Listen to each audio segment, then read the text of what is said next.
Olá, eu sou Xinming.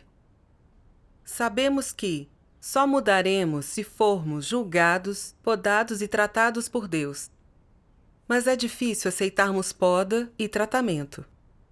E muitas vezes nos justificamos, temos equívocos e achamos que seremos expulsos. Como devemos lidar com poda e tratamento? Li um artigo muito esclarecedor. Esse artigo se chama O que colhi ao ser tratada. Vou ler para vocês.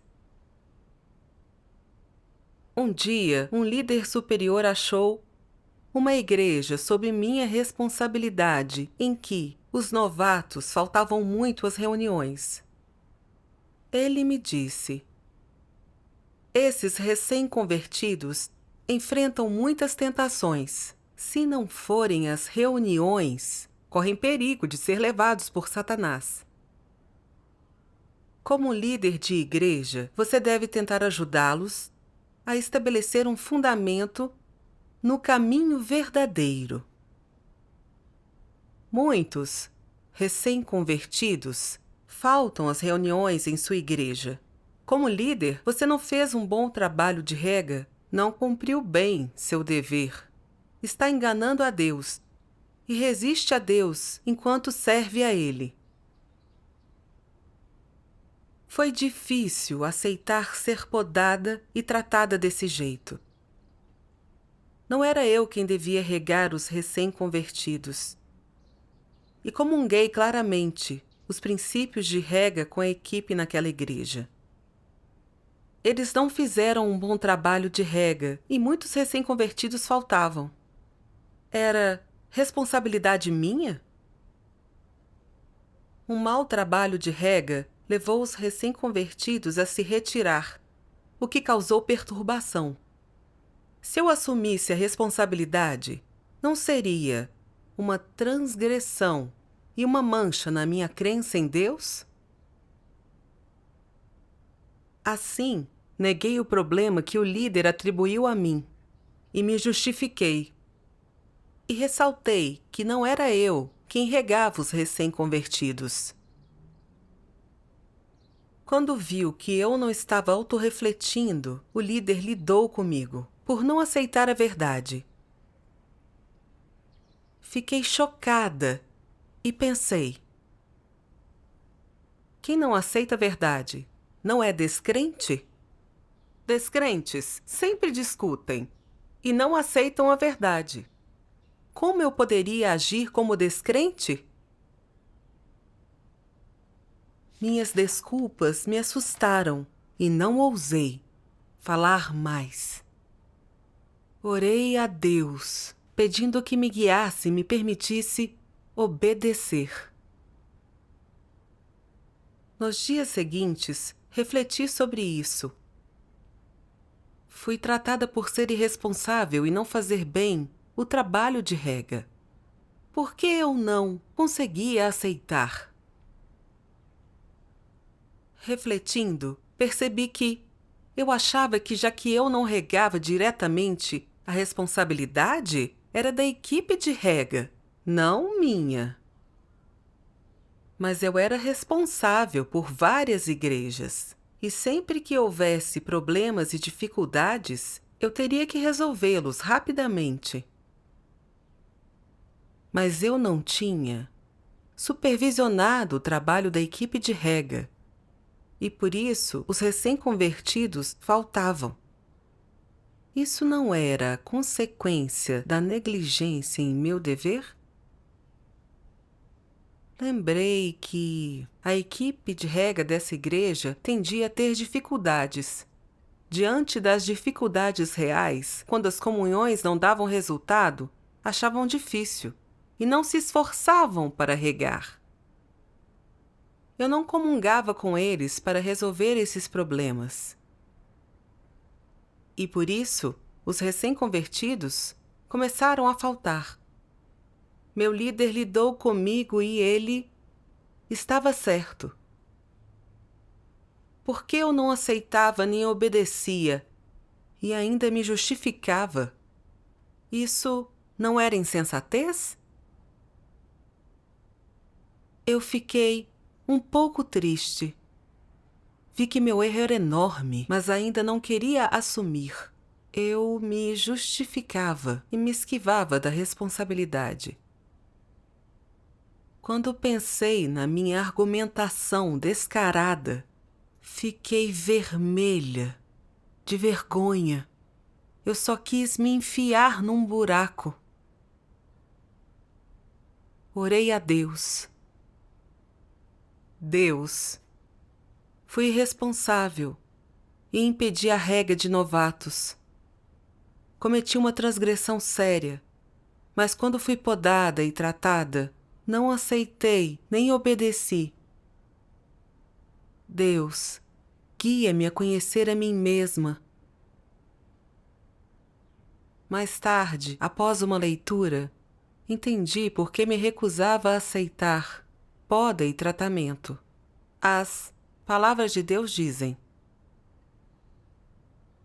a atitude arquetípica dos anticristos para com o tratamento e a poda é recusar-se veementemente a aceitá-los ou admiti-los. Não importa quanto mal eles cometam, quanto dano causem ao trabalho da casa de Deus e à entrada na vida do povo escolhido de Deus. Eles não sentem o menor remorso, nem que devam alguma coisa. Sob esse ponto de vista, os anticristos têm humanidade? De forma alguma. Eles causam todo tipo de dano ao povo escolhido de Deus. Trazem dano ao trabalho da igreja. O povo escolhido de Deus vê isso com clareza e pode ver a sucessão de atos malignos dos anticristos. E mesmo assim, os anticristos não aceitam nem reconhecem este fato. Teimosamente se recusam a admitir que estão errados ou que são responsáveis. Isso não é um indício de que estão fartos da verdade? Assim é a extensão em que os anticristos estão fartos da verdade. Não importa quanta perversidade cometam, eles se recusam a admiti-lo e permanecem inabaláveis até o fim. Isso prova que os anticristos nunca levam a sério o trabalho da casa de Deus, nem aceitam a verdade. Eles não vieram a crer em Deus. São lacaios de Satanás. Vêm perturbar e interromper o trabalho da casa de Deus. No coração dos anticristos, há somente reputação e status. Eles acreditam que, se reconhecessem o seu erro, eles teriam que aceitar a responsabilidade, e então seu status e sua reputação seriam seriamente comprometidos. Como resultado, eles resistem com uma atitude de negue até morrer. Não importam que revelações ou análises as pessoas façam, eles fazem o máximo para negá-las. Seja sua negação deliberada ou não, em suma, em um aspecto, isso expõe a natureza e essência dos anticristos de estarem fartos da verdade e de a odiarem. Em outro aspecto, isso mostra o quanto os anticristos prezam seu status, reputação e interesses. Qual é, entretanto, sua atitude em relação ao trabalho e aos interesses da igreja? É uma atitude de desrespeito e de negação da responsabilidade. Eles carecem de qualquer consciência e razão.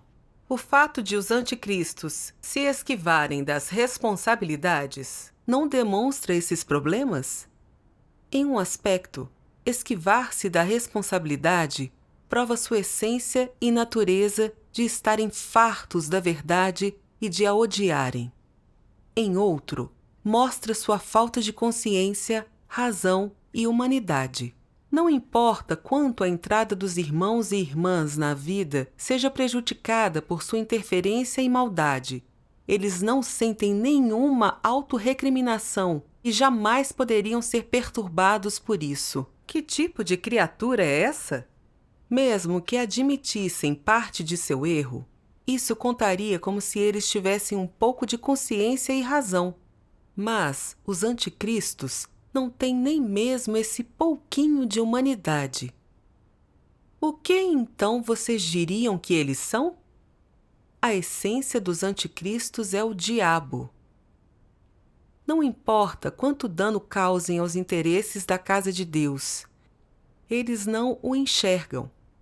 Isso não lhes incomoda nem remotamente o coração. Tampouco se repreendem.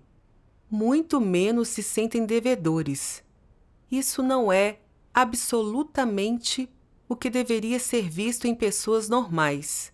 Isso é o diabo. E o diabo é desprovido de qualquer consciência ou razão.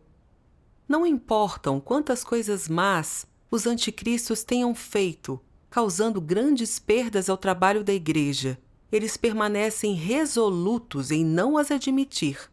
Acreditam que, se admitirem erros, eles serão condenados, sentenciados à morte, obrigados a ir ao inferno, ao lago de fogo e enxofre. Vocês acham que tais pessoas conseguem aceitar a verdade? Pode-se esperar arrependimento verdadeiro delas? Deus revela que anticristos são fartos da verdade e nunca a aceitam. E por maiores que sejam seus erros, ou os danos que causem, quando são podados e tratados, nunca admitem seus erros, e sempre argumentam e se justificam. Os anticristos são desprezíveis e só valorizam seu status. Portanto, por maior que seja o dano que causem ao trabalho da igreja, eles não sentem culpa, nem assumem responsabilidade. Ao refletir sobre minha atitude, vi que meu comportamento era igual ao de um anticristo. Como líder de igreja, era responsável por qualquer problema no trabalho da igreja. Eu sabia que havia um problema com a equipe de rega, mas não o resolvi. Por isso, os recém-convertidos não foram protegidos. Mas eu não admiti meu erro e continuei inventando desculpas. Joguei toda a responsabilidade nos meus irmãos. Não aceitei poda e tratamento e insisti que os recém-convertidos não eram regados por mim para ser absolvida. Muitos deles não iam às reuniões, mas eu não sentia remorso e nem me odiava por negligenciar meus deveres e prejudicar o trabalho de rega. O fato de eu ainda tentar me justificar mostrava que eu não aceitava a verdade. Por mais que eu argumentasse, não podia negar que fora irresponsável no meu dever. Em vez disso, meus argumentos expuseram minha natureza satânica de não aceitar a verdade. Para proteger meus interesses, revelei que eu fugia da responsabilidade. Li a palavra de Deus, e quanto mais eu me comparava com os anticristos, mais sentia que a palavra de Deus estava me expondo. Eu fora irresponsável e causara grandes danos ao trabalho de rega, cometendo transgressão. Mas quando fui podada e tratada, eu não aceitei. Eu não buscava a verdade. Deus devia estar enojado com meu comportamento. Além disso, quando argumentei, o líder deve ter visto claramente quem eu era e reconhecido que era indigna de ser cultivada. Eu me perguntei: o líder está me observando? Dessa vez não fiz bem o trabalho de rega e transgredi. Se eu causar outra perturbação e for podada e tratada de novo, será que serei revelada e expulsa? Se assim for, não terei esperança de salvação. Renunciei à família e carreira para cumprir meu dever, mas poderia ser expulsa. Eu me senti negativa. Achei que, já que tinha negligenciado meu dever e estava farta da verdade, eu não era apta a ser líder. Por isso eu devia pedir dispensa e achar um dever simples para cumprir com honestidade. Assim seria menos podada e tratada. E quando a obra de Deus terminasse, eu teria chance. Naquele tempo, eu não busquei a vontade de Deus, nem busquei resolver meu problema de agir superficialmente. Eu vivia na defensiva e em equívoco. Só pensava em dispensa e não focava o dever. Eu estava péssima.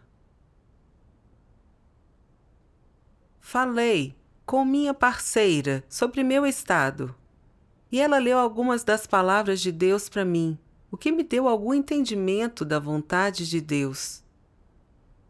Deus diz: diante do estado do homem e de sua atitude para com Deus, Deus fez uma nova obra, permitindo ao homem possuir tanto conhecimento dele quanto obediência a ele, e tanto amor quanto testemunho.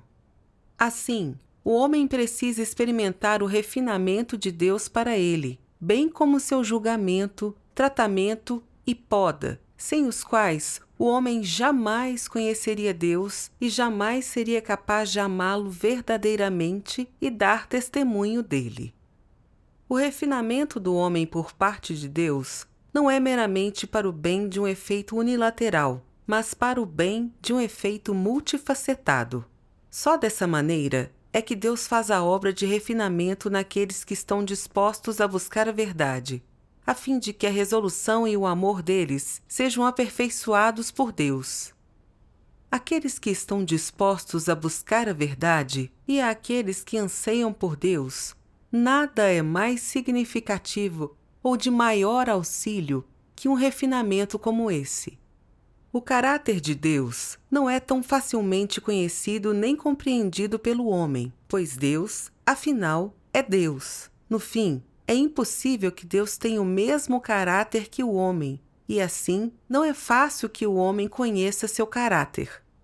A verdade não pode ser inerentemente possuída pelo homem e não é facilmente entendida por aqueles que foram corrompidos por Satanás. O homem é desprovido da verdade e da resolução de colocar a verdade em prática, e, se ele não sofrer e não for refinado nem julgado, então sua resolução jamais será aperfeiçoada.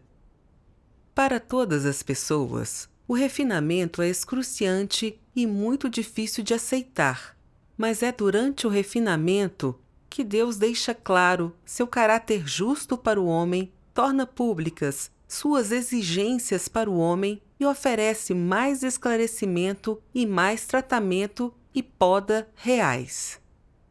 Por meio da comparação entre os fatos e a verdade, ele proporciona ao homem um conhecimento maior de si mesmo e da verdade, e proporciona ao homem um entendimento maior da vontade de Deus, permitindo assim que o homem tenha um amor a Deus mais verdadeiro e mais puro. Tais são os objetivos de Deus ao executar o refinamento. Toda a obra que Deus faz no homem tem seus objetivos e significados próprios. Deus não faz uma obra sem sentido, nem uma obra que não beneficie o homem. O refinamento não significa remover pessoas da frente de Deus e não significa destruí-las no inferno. Na verdade, significa mudar o caráter do homem durante o refinamento, mudar suas intenções, seus pontos de vista antigos, mudar seu amor a Deus e mudar sua vida inteira. O refinamento é um verdadeiro teste para o homem e uma forma de treinamento real, e é só durante o refinamento que seu amor pode servir à função inerente. Ao ler as palavras de Deus, entendi que, quando Deus arranja que as pessoas experimentem sofrimento, julgamento, poda e tratamento, tudo isso visa a corrupção delas. E é preciso encarar isso no processo de entrada na vida. Embora devamos sofrer ao passar por isso, é útil para conhecermos a obra de Deus e nossos caracteres corruptos. Em meu último ano como líder, não experimentei nenhum contratempo, nem fui podada e tratada seriamente. Se algo não estava de acordo com os princípios, o líder comungava comigo. Me ajudava a reverter os desvios no dever e me apontava uma senda de prática. Quando os irmãos viam problemas em meu dever, eles raramente me expunham ou lidavam comigo. Assim, quando confrontada com os problemas no meu dever, eu achava que não era nada sério, que evitaria cometê-los de novo, sem refletir sobre a raiz do meu fracasso. Só após ser podada e tratada, pude ver minha estatura real. Eu era negligente em meu dever, e muitos recém-convertidos não foram regados a tempo. Mas, para proteger meus interesses, eu me esquivei da responsabilidade. Até temi perder meu destino, e fiquei negativa, abriguei equívocos e quis desistir. Quando falavam gentilmente comigo, eu aceitava. Mas quando fui podada e tratada por meu agir superficial, eu não aceitei. Quando eram questões pequenas, eu aceitava. Mas se fossem importantes e eu tivesse que assumir responsabilidade e as consequências fossem sérias, eu não aceitava. Eu era seletiva ao aceitar poda e tratamento, o que não era uma manifestação de obediência a Deus. Se não fosse podada e tratada, não saberia meu tamanho.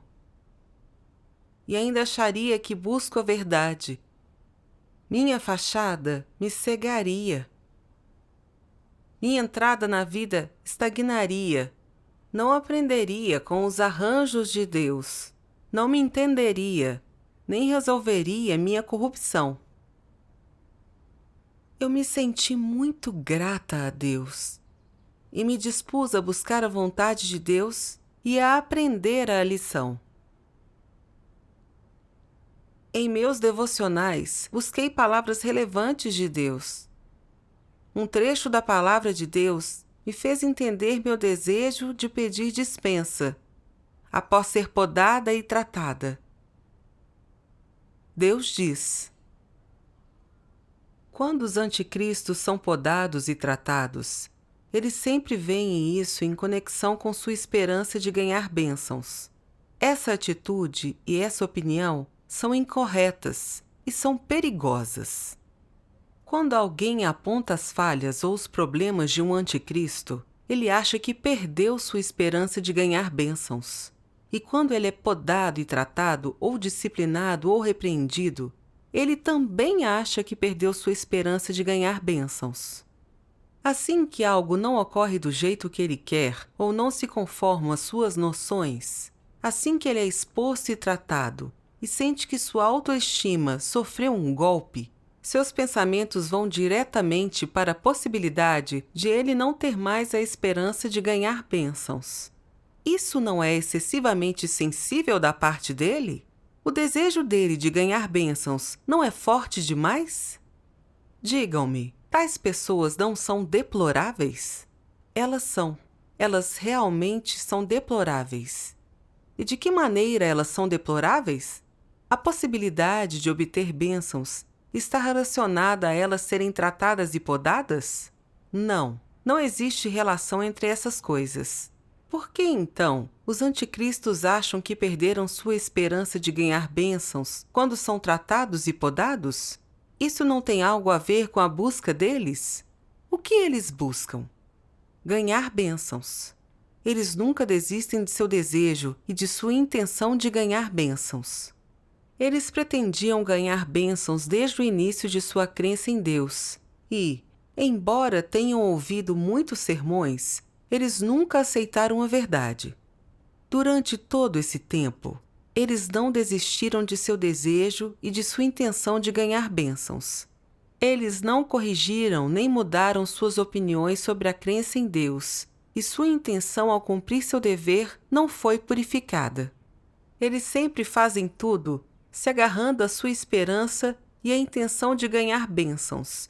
E no fim, quando suas esperanças de ganhar bênçãos estão prestes a ser destruídas, eles explodem de raiva e protestam amargamente e, finalmente, revelam os fatos vergonhosos de sua dúvida sobre Deus e sua negação da verdade. Eles não estão trilhando a estrada para a ruína? Tal é a consequência inevitável do fato de os anticristos não aceitarem a verdade, nem minimamente, e de não aceitarem poda e tratamento. Em sua experiência da obra de Deus, todo o povo escolhido de Deus pode saber que o julgamento e o castigo de Deus, que sua poda e tratamento, são seu amor e suas bênçãos. Mas os anticristos acreditam que isso é somente algo que as pessoas dizem e não acreditam que é verdade. Assim, eles não veem poda e tratamento como algo para aprender lições, nem buscam a verdade, nem refletem sobre si mesmos. Ao contrário, eles acreditam que poda e tratamento nascem da vontade humana, que são assédio e punição intencionais, carregados de intenções pessoais e que certamente não são de Deus. Eles decidem resistir e ignorar essas coisas e até investigam por que alguém os trataria desse jeito. Eles não se submetem de forma alguma. Eles conectam tudo o que fazem no cumprimento do seu dever a ganhar bênçãos e recompensas e consideram ganhar bênçãos a busca mais importante na vida, bem como o objetivo último e mais alto da crença em Deus. Pela vida, eles se agarram à sua intenção de ganhar bênçãos. Não importa como a família de Deus comungue a verdade, e eles não desistem disso. Acham que uma crença em Deus que não é para ganhar bênçãos é idiotice e tolice, que é uma grande perda. Acham que qualquer um que desiste de sua intenção de ganhar bênçãos foi enganado, que só um tolo desistiria da esperança de ganhar bênçãos, e que aceitar poda e tratamento é uma manifestação de idiotice e incompetência, algo que uma pessoa inteligente não faria. Essa é a lógica da mente de um anticristo. Assim, quando o anticristo é podado e tratado, ele é muito insolente em seu coração e adepto do sofisma e do fingimento. Ele não aceita a verdade, nem um pouco, nem se submete. Em vez disso, ele transborda de desobediência e rebeldia. Isso tende a levar a resistir a Deus, a julgar a Deus e a se rebelar contra Deus, e no fim, a ser exposto e expulso. Os anticristos entendem errado poda e tratamento. Eles os relacionam a bênçãos, futuro e destino. Acham que se alguém aponta suas falhas e os expõe, poda e lida com eles, não vão ganhar bênçãos. Quando se comportam assim, expõem que seu objetivo ao crer em Deus é ganhar bênçãos. Os anticristos têm amor especial por seu futuro e destino. Por isso, resistem à poda e tratamento. E quando são podados e tratados, eles se justificam e não admitem seus problemas. Lembrei-me de quando fui podada e tratada. Eu fiquei me defendendo e não admiti ter sido irresponsável no meu dever. temi ter que arcar com as consequências. Então, não aceitei a poda e o tratamento. Não busquei a verdade, nem entendi que fui irresponsável e que prejudiquei o trabalho de rega. Além disso, tive equívocos após ser podada e tratada, pensando que eu já tinha transgredido e que se fosse podada e tratada de novo, eu seria expulsa. Assim, perdi toda a vontade de ser líder. Por meio da palavra de Deus, refleti sobre o que eu manifestava e vi que minha intenção sempre fora ganhar bênçãos. Diz a palavra de Deus: quando perdem a esperança de ganhar bênçãos, eles explodem de raiva e protestam, e revelam sua dúvida sobre Deus e sua negação da verdade. Não é a estrada para a ruína? Tal é a consequência de os anticristos não aceitarem a verdade nem poda. Eu estava negativa e queria dispensa.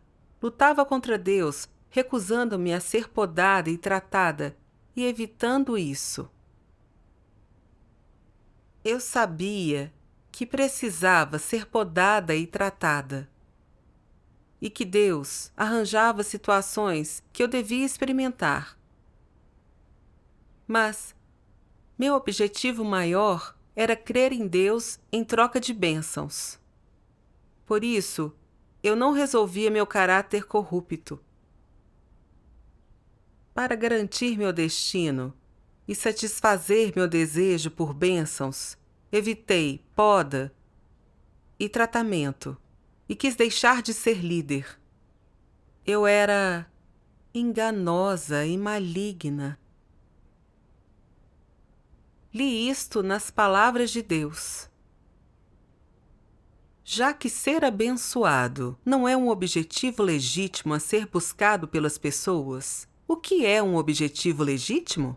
A busca da verdade, a busca de mudanças de caráter e ser capaz de obedecer a todos os arranjos e orquestrações de Deus. Esses são os objetivos que as pessoas devem buscar. Digamos, por exemplo, que ser podado e tratado faz com que você tenha noções e equívocos e se torne incapaz de obediência. Por que você não consegue obedecer? Porque sente que o seu destino ou o seu sonho de ser abençoado foi desafiado. Você se torna negativo e perturbado e tenta se livrar do cumprimento do seu dever. Qual é a razão disso? Há um problema com a sua busca. Então, como isso deve ser resolvido? É imperativo que você abandone imediatamente essas ideias equivocadas e busque imediatamente a verdade para resolver o problema do seu caráter corrupto. Você deveria dizer a si mesmo: não devo desistir, ainda devo cumprir o dever que uma criatura de Deus deve cumprir e deixar de lado o meu desejo de ser abençoado. Quando você renuncia ao desejo de ser abençoado, um peso é tirado dos seus ombros e você ainda é capaz de negatividade? Mesmo que ainda haja momentos em que é negativo, você não permite que isso o controle e no seu coração você continua a orar e a lutar, mudando o objetivo da sua busca de ser abençoado e de ter um destino para a busca da verdade. E pensa: a busca da verdade é o dever de uma criatura de Deus. Entender certas verdades hoje, não existe colheita maior. Essa é a maior bênção de todas. Mesmo que Deus não me queira, e eu não tenha um bom destino e as minhas esperanças de ser abençoado sejam destruídas, eu continuarei cumprindo devidamente o meu dever. Sou obrigado a isso. Seja qual for a razão, ela não afetará o cumprimento do meu dever, não afetará o meu cumprimento da comissão de Deus. Esse é o princípio que orienta a minha conduta. E ao fazer isso, você não transcendeu os grilhões da carne? Alguns podem dizer: bem, e se eu ainda estiver negativo? Então busque a verdade novamente para resolver isso. Não importa quantas vezes você caia em negatividade, se você continuar buscando a verdade para resolvê-la e continuar se esforçando pela verdade, aos poucos você emergirá da sua negatividade. E um dia sentirá que você não tem o desejo de ganhar bênçãos e não é governado por seu destino e desfecho, e que você está mais relaxado e livre, vivendo sem essas coisas. Sentirá que a vida que você teve antes, cada dia que você vivia com o objetivo de ganhar bênçãos e destino, era exaustiva. Todo dia vivendo, trabalhando e quebrando a cabeça para ganhar bênçãos. E que ganho isso teria lhe trazido no fim? Qual é o valor de uma vida assim? Você não buscou a verdade, mas desperdiçou todos os seus melhores dias com coisas insignificantes. No fim, você não ganhou nenhuma verdade e não foi capaz de oferecer nenhum testemunho experiencial. Você se fez de bobo, totalmente desonrado e fracassado. E qual é realmente a causa disso? É que sua intenção de ganhar bênçãos era forte demais, que seu desfecho e destino ocupavam seu coração e amarravam você apertado demais. Mas quando vier o dia em que você emergirá da escravidão de suas perspectivas e de seu destino, você será capaz de deixar tudo para trás e seguir a Deus. Quando você será capaz de renunciar completamente a essas coisas? À medida que sua entrada na vida se aprofundar incessantemente, você alcançará uma mudança em seu caráter, e isso é quando você será capaz de renunciar a elas totalmente. Alguns dirão: eu posso renunciar a essas coisas quando eu quiser. Isso é consistente com a lei natural? Não. Outros dirão: resolvi tudo isso de um dia para o outro.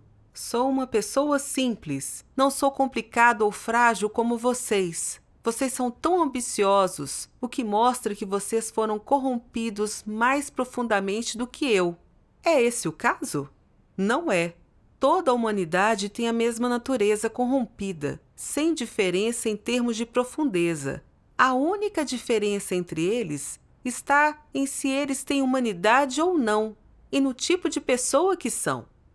Aqueles que amam e aceitam a verdade são capazes de um conhecimento relativamente profundo e claro de seu caráter corrupto, e os outros acham, equivocadamente, que tais pessoas são excessivamente corruptas.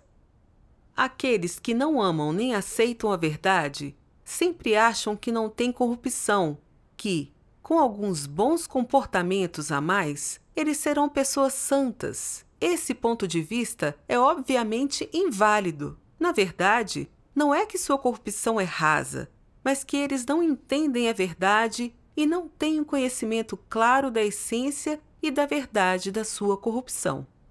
Em suma, para crer em Deus, é preciso aceitar a verdade, praticá-la e entrar na sua realidade. É preciso alcançar mudanças no seu caráter de vida, antes que se possa alterar a direção e a senda incorretas da sua busca. Antes que se possa resolver completamente o problema de buscar bênçãos e trilhar a senda dos anticristos. Dessa forma, é possível ser salvo e aperfeiçoado por Deus. Todas as verdades que Deus expressa para julgar e purificar o homem servem a esse fim. Após ler, encontrei uma senda de prática. Renunciar ao desejo de bênçãos, mudar o objetivo equivocado em minha crença. E trocar a busca de bênçãos pela da verdade e da mudança de caráter. Eis a busca correta para um ser criado. Vi que quando fui revelada, eu quis descartar meu dever. Praticava da forma errada. Mesmo se deixasse de ser líder, eu ainda estava farta da verdade e desejava ganhar bênçãos. Não importava o que eu fizesse, eu ainda interromperia e perturbaria o trabalho da igreja. Naquela época, eu vivia num estado negativo. Só pensava em meus interesses. Desanimei, perdi entusiasmo pelo meu dever e me afastei de Deus. Jurei não me prender ao desejo de bênçãos.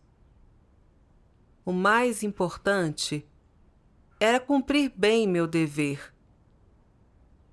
A igreja me dera a chance de cumprir meu dever, então eu tinha de valorizá-la.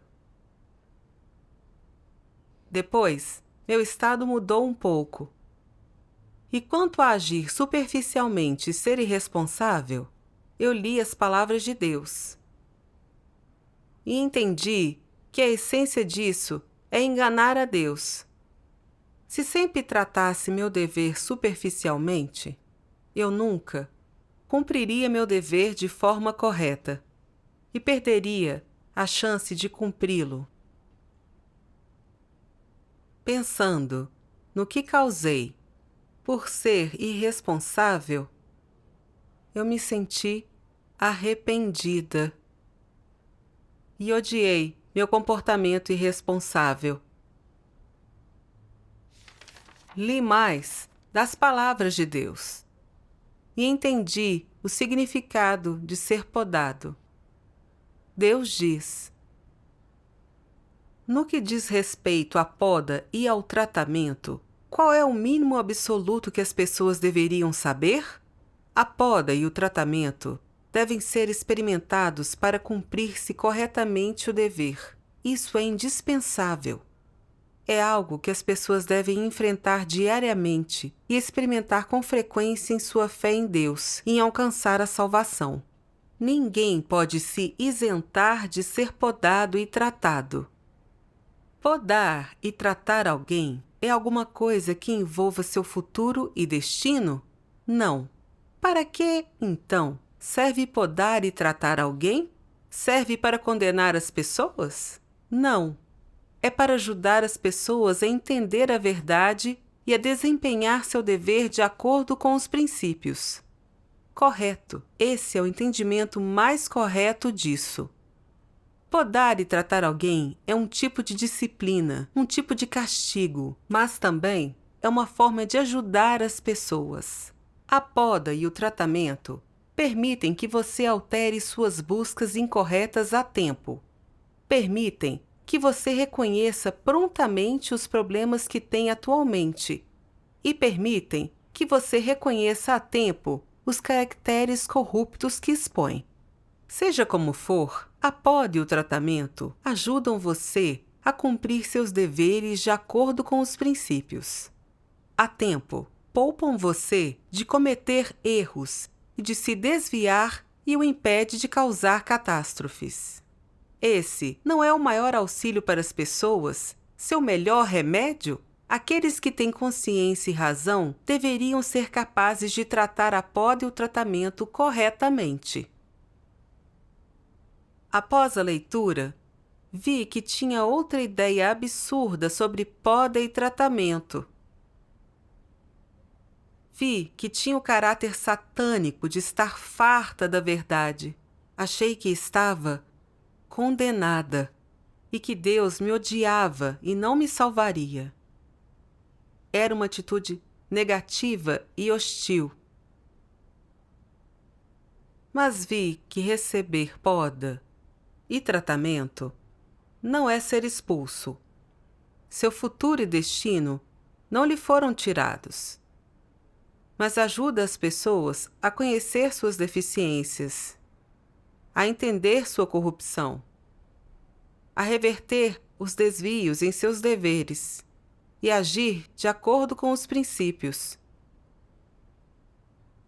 Sem poda e tratamento, eu não saberia que estava farta da verdade. E se envolvesse meus interesses, eu me esquivava da responsabilidade e não aceitava a verdade.